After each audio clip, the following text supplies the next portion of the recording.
Welcome, I'm Dr. Janine Bowring, naturopathic doctor, and today I'm discussing hypothyroidism and the foods you can eat. So this is the diet for hypothyroidism, 9 foods to eat to help that low thyroid. So the first grouping are foods from the sea to help to improve hypothyroidism. So food number 1 is kelp or seaweed, and they naturally contain iodine, and we know that iodine is really helpful for the proper formation of our thyroid hormones, and it is absolutely essential for a proper functioning thyroid.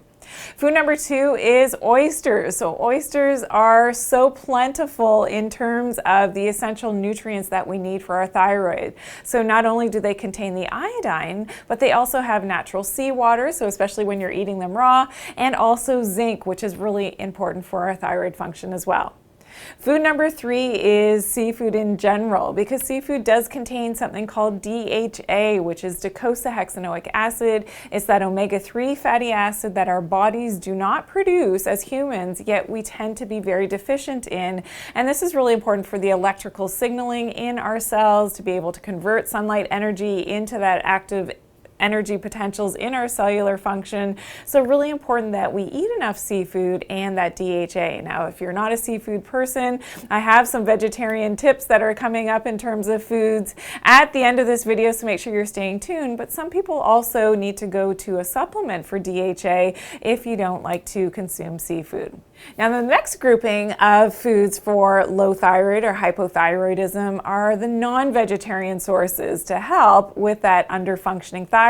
So food number 4 on my list is pork. So pork contains sulfur, and sulfur is really important again for that electrical signaling in our body. It helps with our vitamin D production. So it's really important that our cells have enough of this sulfur, and pork is one of the best sources of that sulfur. Food number 5 on the list are eggs. So eggs contain iodine, but also selenium, and selenium is that natural mineral that is absolutely essential for the proper functioning of the thyroid gland. And now I have some vegetarian food sources to help with hypothyroidism. So food number 6 on my list is water. And yes, we need to drink more water. Most of us are completely dehydrated.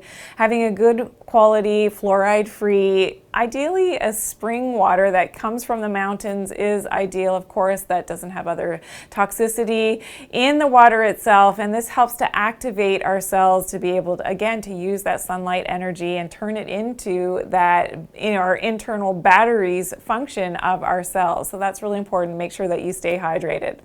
Food number 7 are Brazil nuts. So I mentioned earlier about selenium. So Brazil nuts, if you're just eating 2 or 3 a day, contain selenium, which is absolutely essential for proper thyroid function and can really help to jumpstart your thyroid if it's under functioning. Food number 8 is coconut oil. So I love coconut oil. It's a natural anti-inflammatory oil and contains medium chain triglycerides. So these are great for fat burning potential in our body, but also really supportive for that thyroid function. And food number 9 has to do with our microbiome. So if you've seen my other videos before talking about leaky gut syndrome and having that healthy gut, it's really important for that connection of our gut with our hormones and what's going on in terms of inflammation with our thyroid function as well. So if you have an underfunctioning thyroid, it's important to include probiotic containing foods in the diet. So that's why food number 9 is sauerkraut on my list, one of my favorite things to consume. Even though I didn't love it as a kid growing up and being in a German household, it was, sort of forced upon me and I could never do it, but I've learned to love sauerkraut as an adult, and I hope you do too. So please let me know in the comments below, and let me know some other foods that you may be eating to help your own thyroid. I would love to hear from you, so make sure you leave those below. Also, be sure to share this video. I truly appreciate all of your feedback as well by giving me a big thumbs up, but I truly appreciate the fact that you share my content so that I can continue to stay here and to give you the best natural information possible. If you are new here, welcome in. Be sure that you're subscribed and turn on your post notifications by clicking that bell, and make sure that you're choosing all notifications so you get my newest and latest uploads. We're uploading new content every single day. Remember always to take care of your good health and to do it naturally. Thanks for watching.